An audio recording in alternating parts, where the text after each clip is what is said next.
Hi, my name's Cameron Carlson with AnimeOnLocation.tv, and I'm here at Matsuricon 2023 with... I'm Brittany Lauda. Hi. It's so great to see you and meet you. I've heard so much about you. So how'd you get started in the world of entertainment? Well, I always wanted to be an actor when I was younger. I had taken acting classes. I originally was hoping to be on Disney Channel or something, as a little kid, having kid dreams. But when I was younger, I went to this agents showcase after taking this monologue class for a month. 2 months, maybe it was even 3 months. I don't remember at this point. It was a long time ago when I was in middle school, and I was the middle schooler performing their monologue from The Crucible. Oh, wow. And so I did that whole thing. That's a pretty big deal, a Crucible. I remember doing that in theater too, so that's a big deal. And so I performed my monologue I selected from The Crucible, and we were all supposed to get feedback, and my feedback was about how I had glasses and braces, and that devastated child me. Mean people. Even after working really hard on it. So I was like, man, that sucks. And so I kind of put the acting aside. I was like, I'm never gonna be able to be an actor. But then always loved anime, always loved animation, always loved games. I figured out, oh my god, people are the voices of the characters I love. So I tried to figure out how to do that. I went and Googled all over. I found forums and community groups, and I joined all of them and started making friends with people who wanted to do the same thing, and I slowly found my way here. I met some people who recommended me to the right people and got me in front of the right people, and just kind of kept at it, hammering down until I found my way in a place that I am today. Yeah, actually, I remember those early days of the voice acting industry via the good old Newground days, where it was... I was never on Newgrounds, but I knew a lot of people. That's what I'm saying. That's where that small community, other than that, was, was it VO, something voice actor, something online? There's a voice acting club, which still exists. Kira Buckland runs it. That's what I was getting at, was Kara's site, yeah. I know Kara very well.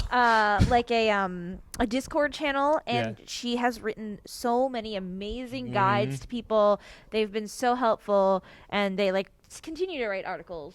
So Kira has created such an amazing resource. No, I mean, like I said, I actually knew her when she was still living up in Alaska, and she founded the convention up there too. Yes, I remember that. Yeah, I've been. She doesn't probably remember this, but I was friends with her on Newgrounds way back in the day, early 2000s. That's how I know her so well, and that's why I knew that she was such a really good talent even then, and I knew the resources she was given even then in college were so profound. So it's really cool that you guys were kind of linked up together at certain points, so that's really fun. So you're now, on top of that, you're also well known as a director on top of your voice acting. You happened to direct during COVID. Yes. And the show that I found completely awesome was Akama Drive, which is a great ride, great of a show. I loved it. What was it like directing it from home, and the challenges of directing it from home? So the benefit was that a lot of people, when they were working during COVID, they were in one place and their engineer was in another place. But we did Akudama Drive through my production company that I co-own with my husband. So we were literally right next to each other the entire time. The actor wasn't with us, but we were together, so we were able to see the video perfectly, where a lot of other places at the time were not able to see the video and in sync with what the director was doing, what the actor was doing. But I was right in front of the screen the entire time. I could go over and mess around with Pro Tools myself if I wanted to. So I feel because of that, that was a big thing for Matt and I, to be able to be on the same page, seeing the same things. And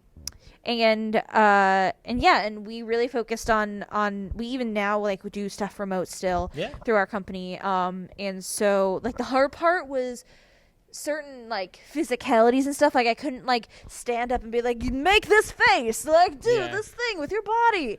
And there was this one episode 10, trying to describe to Macy Ann Johnson the exact physicality to try to take when Swindler is jumping and reaching and then falls back down and nearly falls onto a pipe, and sorts of physicality in that episode. And she's in this tiny little closet at her home studio, and we'd even lent her equipment for that role. She auditioned, she was so amazing, and I was your quality's not good enough though. Hey, we have some spare mics, take all this spare equipment and outfit your room, and our mixer will just work extra hard on it, which he did, and I am so grateful for him for doing that. And And yeah, so like that was hard though, because I couldn't tell her exactly how I think holding her body would help in the way that she needed to receive, especially like being in such a tiny space. Yeah. So that was like a tough part, but otherwise, like, I was really happy with all the work we did remotely.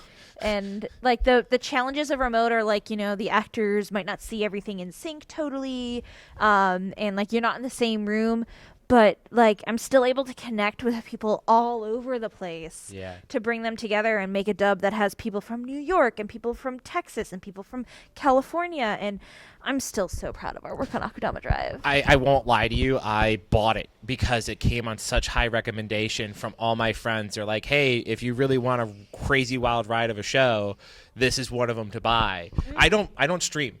Okay. I buy all of my anime. Yeah, okay, physical guy. Yeah, because, well, the thing is, a lot of the streaming stuff, it can go away in a heartbeat because of the licensing and all that. Like, you can't do sales at work anymore via Netflix in some regards, because that's now a Crunchyroll property. You can't watch the second season unless you have Crunchyroll.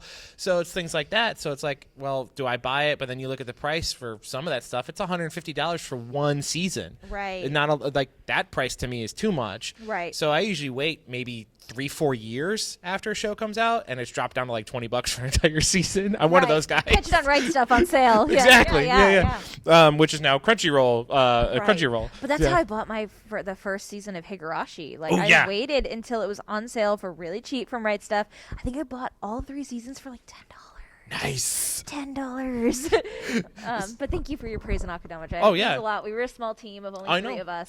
So that's what I'm saying. I knew that. And I'll get to that in a few minutes, why I knew. Yes. Now, again, stating in your bio, again, that you've talked about you and your husband owning that studio. How do you guys balance, you know, his voice work, your voice work, then directing, then not directing, doing audio, doing non-audio? Like, how do you guys make sure that there's – and, again, what is the company's name? Yeah. So our company's name is Kocha Sound. I guess, like, the secret to it is we have a Google Calendar. So, you know, like, the Google Calendar, I use different color coordinating to be like, okay, this is Matt's writing due dates, because Matt adapts a lot of stuff. Right. He adapted Ultraman Z recently and Dr. Stone season 3. We're on 3. Yes, it's on 3. Which, by the way, if you ever need any science words, let me know. Yes.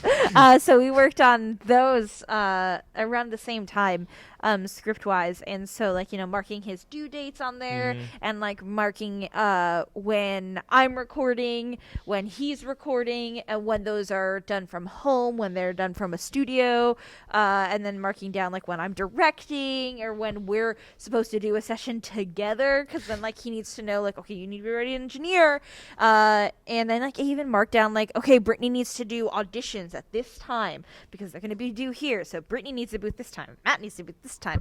So, you know, I try to be as organized as I can. I'm really bad at adding his due dates for scripts, though, to that calendar, because, like, I don't ask him all the time. But when I know it's going to interfere with something, I'm like, hey, tell me those dates. I got to put them on here. Yeah. But yeah, I try to utilize Google Calendar to its fullest extent, because then, like, I can see on my, like, phone, it'll be like next event, and, like, same with his watch, it'll tell him like, your next event. And so I try to do that. Otherwise, though, like, I'm very bad, actually, at work-life balance. And so Matt's always like, you are constantly working. Like, you'll finish working on your voiceover stuff, and then you'll go to Kocha Sound stuff, and then you're be like, oh, great, now I can hang out with my wife. And I'm like, oh, sorry, I have to do all the scheduling for Ogretron now. Yeah. And, like, he's like, when do you rest? But I don't know. I tend to be like a very workaholic person. Yeah. So I'm very much looking forward to a vacation soon. We have one planned soon. Good. So then I'm gonna completely unplug. But right now I'm like a crazy person where it's like getting juggling. everything done. Yeah, I'm like at my cons, and my, like, last night I was like on my laptop quickly sending out all sorts of emails for both companies, and so it's a lot, but I try my best. If anything, I wish I could add more voice acting to the mix, because, like, sometimes you just need to get it all out, you know? Yeah. Well, actually, speaking about work-related stuff, this is the really fun thing that I found really cool about, because you said you were working with so many people from around the world. You happen to work on JoJo's Bizarre Adventure as Fu in season 6, and the fun thing is I actually watched a fun interview you did with Connor. I can't do his last name because it's Scott. It's Welsh. Welsh. Yes. So pardon me, Connor, if you see this. But what was it like when you got the chance to sit down with some of your fellow co-stars and talk on that interview? What was it like working on season 6 of JoJo as well? Oh, it was great, especially like I've known Kira for a long time, so like getting to be Fu to their Jolene was really special. I've known Casey for a long time. I haven't known Tiana as long. Yeah, we haven't met Tina either, but I know that she's really fun. Yeah, Tiana's great. Last year we did a convention. I think it was like the same weekend together, and they're awesome. But I know that they really wanted the part of Hermes, so like it meant a lot to them. And then like I think everyone in the cast was really excited to be a part of it. Yeah. Because we even had like a little group chat where we like were talking and we were all so excited about each part. We had a little cast party for the first part dropping, and Matt Mercer had come and Ben Diskin was there. Yeah, I remember. We tried to get a whole bunch of like the JoJos to come and watch it together, and it was so great, and so it was awesome. And I don't think that like if COVID hadn't occurred, I would have had that opportunity because I wouldn't have opened it up to remote. Yeah. And I don't know that many other people who've gotten to be like such a main character in the JoJo's franchise and not live there. So I know a lot of people were surprised when I was cast, and I was just over the moon. And my agent had called me to tell me that I had booked it, and like apparently he first texted my husband and was just like, hey, like, is Brittany around? Like, I need to talk to this her. is Brittany's phone number, right? Like, I'm gonna call her, like, everything, like, that's okay, right? He's like, yeah. And he told Matt at the time I had booked Foo Fighters, so Matt knew and was like vibrating as like we're going around our day, like doing whatever. I'm like making lunch and like talking to the dog. He's just letting that stew. And like I put my phone down to like do something with the dog, and it starts vibrating. He's immediately like, answer that. I was like, oh my God, what's your problem? And I answer it, and it was my agent. And it was Sam from CESD, and he told me this, and I just started crying. I just started crying. I was so distracted too that I left like an English muffin on the table where the dog could get it, and I was like busy crying and be like, oh my God. And the dog takes the English muffin and is like celebrating on her own, eating the freaking English muffin. So I've cried twice when being cast. Once was Foo Fighters and once was Satoko and Higurashi. So what a great cast to be involved in. All people who love the franchise. Most people that I know, Tiana and Yang, I've known a little less long than the rest of the cast. And I don't know Steven and Howard very well, but I know them. Like, I've hung out with them. I've spent time with them. I know their work. So it's really cool that all of us are in it, and we all love JoJo's. And yes, and it was awesome. And it was great to be interviewed by Connor because I'd worked with him before. So. Yeah, and that's what I was getting at. Is he had mentioned that when he was doing the interview with you, is that he had worked with you in the past as part of the remote directing, and I am actually a fan of Connor, so that was really cool for me seeing you. He was really excellent in Spirit Chronicles, which I did not direct. Michael Schneider directed that one. He did a great job on Spirit Chronicles, but I did cast Connor there, and I think he sounded so great. Yeah. So hopefully they bring him back for the second season if they dub it. He's actually as a person, he's involved a lot, considering where he started in some regards, and he's evolved, and I've actually have a lot of praise for his willingness to grow and learn and accept like where he is as a voice actor. I think he's actually grown quite a bit from when I saw him when he was a teenager to now as a young man. I think he also has really evolved. Amazing JoJo suits. Yes, he does. So now working on Made in the Abyss, the second season, a show with a very heavy emotional story. How do you tackle it? And how has the fan reaction been to that series? Yeah, Made in Abyss is amazing. I was so surprised to be cast as Rico. I was really excited, though. I actually had gotten that audition, and I did it, and then I went to visit some friends in LA, and I got a call back. And I was like, oh, when do you need this by? I'm out of town. It's like, oh, ASAP.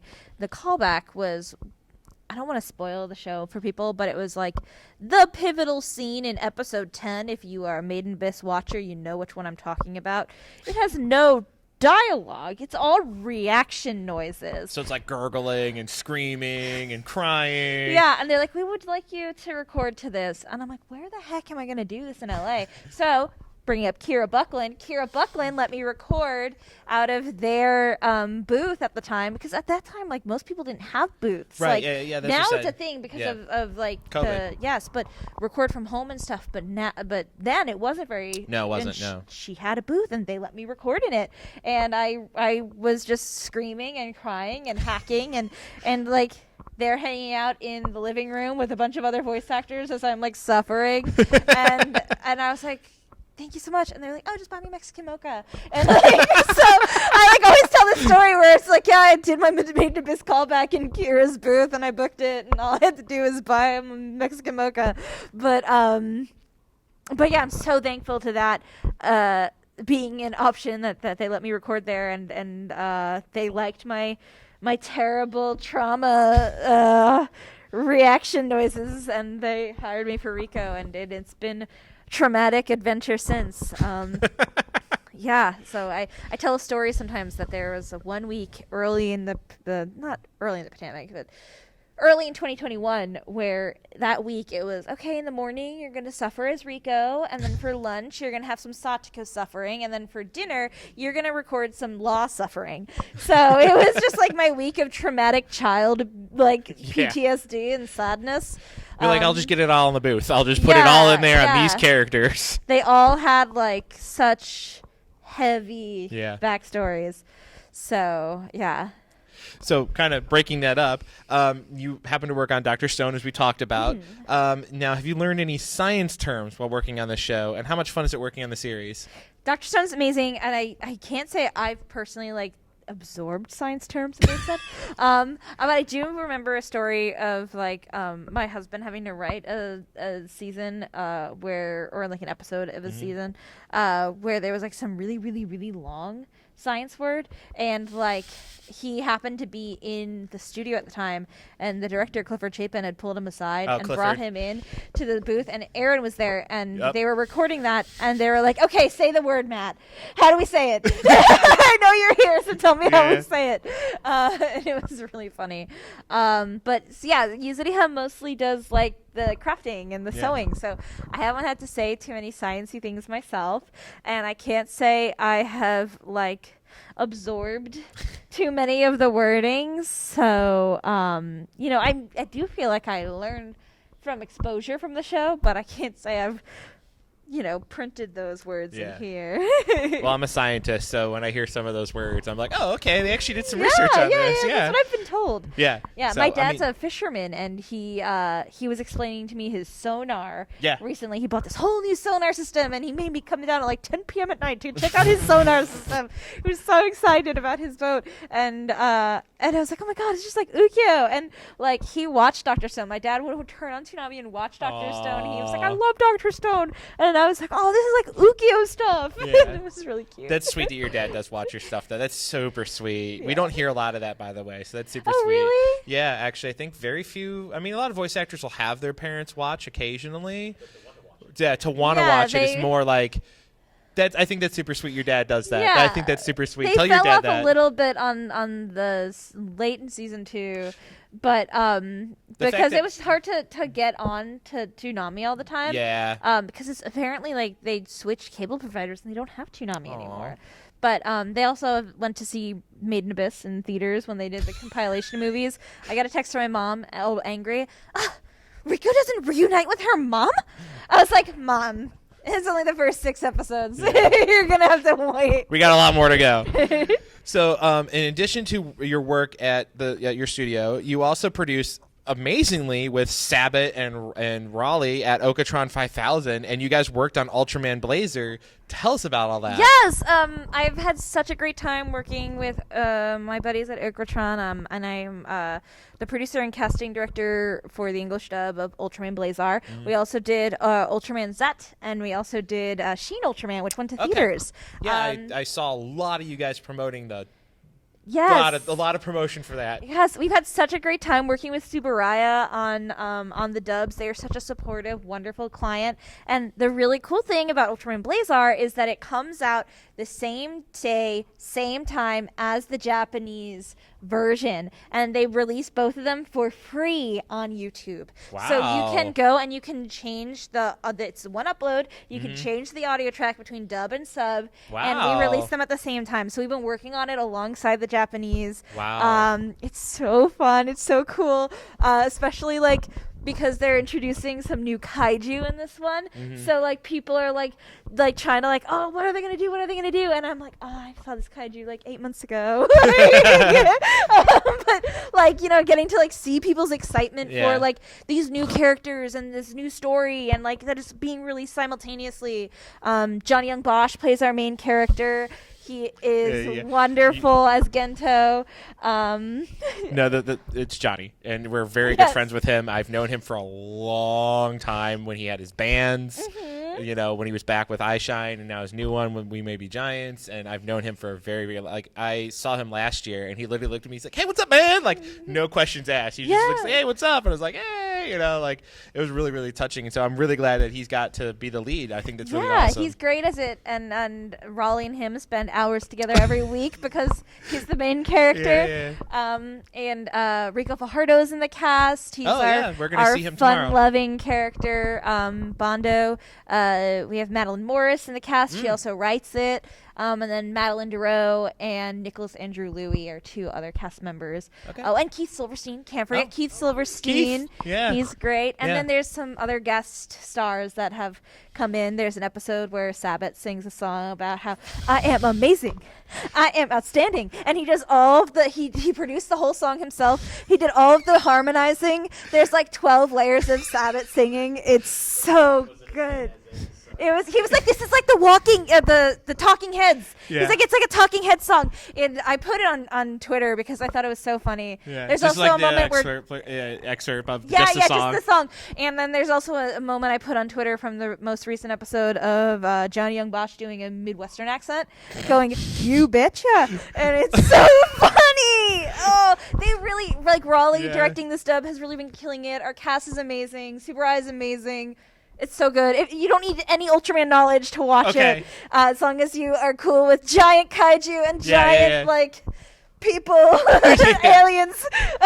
It's such a fun show. I think the only Ultraman I saw was when they started redoing it here in America on Kids WB, Ultraman Tiga. I think it was the classic red and silver kind of color combination. I think that's the only Ultraman I ever watched. I don't mind Ultraman. It just wasn't my cup of tea at the time, and I really haven't ever gone back into it. But it sounds like I should now. It sounds like I should. All on YouTube. And Ultraman's that's really fun too. The main characters are Zeno Robinson and Matt Shipman, my husband. And they're so good. They have such a great dynamic. And Mick Lauer plays my favorite character in the show. He's so good. I loved him in JoJo, so it's like such an honor to like get to work with him on this. Is like what I think is one of the best characters in the Ultraman franchise. So yes, if you asked me a year ago what's Ultraman, I would be like, I don't know. But now, and same with Raleigh. I'm like now, like Raleigh and I are like, we love Ultraman, Ultraman forever. It's so fun. So I really hope like people get to check it out more and spread more awareness, because they're really trying really hard to like, you know, extend to the American market. And, like by putting the same day release dub out, they're and also it's for free. And for free. That's the crazy part. I have to admit that. Their toy sales here. I think Bandai is going to start putting out toys here. Sounds about right. So like, it's so good. Please watch Ultraman. So other than following Ultraman and all the other work we talked about, real fast, anything you want to plug that's not behind an NDA wall? Definitely watch Akudama Drive if you haven't watched it. It's good. On Hulu. Really good. Recently, all the dub of Heavenly Delusion, Tengoku Daimakyo, was released on Hulu and Disney Plus in different territories. Amazing dub, directed by Felicia Angel. The producer Ruben Lack over at Disney really, really did a great job with assembling his dream team of Felicia and Madeline Morris as his people and the crew at Dubbing Brothers. And it was such an amazing dub, such an amazing show. Doesn't finish the story, but if you want something heavy, if you like Made in Abyss, like, you will enjoy Tengoku Daimakyo. So please check it out. That's all on Hulu now. And yeah, I'm in some seasonal shows this season. I'm in Sacrificial Princess. Ami comes out on Wednesdays, I want to say. And my Unique Skill that comes out on Saturdays. And the latest Dragon Ball DLC I helped work on, Dragon Ball Kakarot, DLC 5 comes out on the 17th, so please check it out. Actually, it's funny you bring up that because I am friends with Terry Doty. Okay, and cool. Stephen Huff. I'm friends with both of them. We've had a very odd, long 10-year Twitter friendship that I would love one day to get both of them on camera. Oh my God, yeah! You have no idea how long I've actually talked to Terry via a social media, and Steven as well. I've watched Steven go through his college. I've watched Terry go through 2 different podcasts. Isn't that weird? Like you're like, I've been passive. Passive, like watching you for years. Yeah, so it's really, really fun, and I love both of them. They're wonderful people. Yeah, so I don't know either of them too well, but they are. You will. As you keep working on the Dragon Ball stuff, you will. So, real quick, where can we follow you online? And what would you love to say to the many fans that have been keeping up with you? You can follow me at Brittany Lauda VO on Twitter, or if they keep calling it X, on X, I guess. You can also find me on, I don't use TikTok too regularly, but I'm Brie Loud on that, and Instagram and Threads. I definitely have a Facebook fan page, don't know where, so good luck on that one. Those are the best places to keep in touch with me. Please say hi. Other than that, thanks for watching, hearing me blab, talk about Ultraman. I'm very excited. I can tell. I love the work that I do. I love talking to people about the work I'm passionate about. And I hope that you guys all enjoy hearing me gush and stuff. We didn't even talk about Katekyo Hitman Reborn, my favorite thing ever. So there's a lot. Well, check me out on social medias for that. Hopefully we'll get you another time. Yes, thank you so much Thank you so for talking much. with me. Yay.